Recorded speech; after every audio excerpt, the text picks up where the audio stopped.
Governor Greg Abbott released a statement calling the case a heartbreaking tragedy. Human trafficking is an epidemic that Texas is working to eradicate. To the end, Texas will continue to provide protection for the victims who have been robbed of their most basic rights and bring down the full weight of the law for the perpetrators of this despicable crime.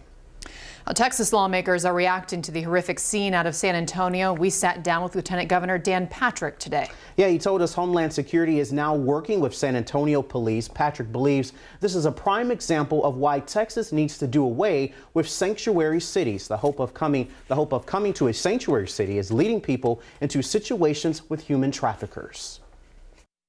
It's a humanitarian crisis and, in my view, murder. When you stuff people when it's 100 degrees or more in the back of a truck, and who knows how long they were in that truck.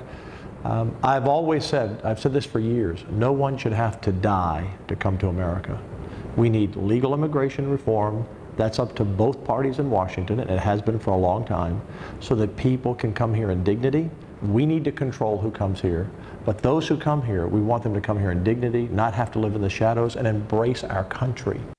Now, Patrick told us he would like to see the federal government overhaul immigration in America. That's also something Senator Jose Menendez, who represents San Antonio, also wants to see. He spoke about the Bracio program of the 1950s, which allowed migrant workers to come into the country for day labor.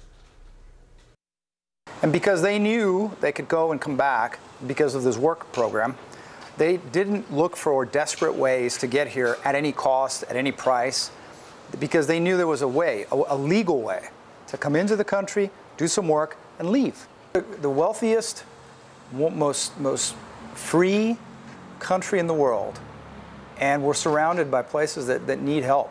And I think we could do a better job of being better neighbors.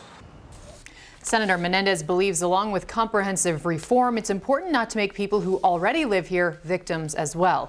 He also says he would like to see harsher penalties for human traffickers to fight this problem.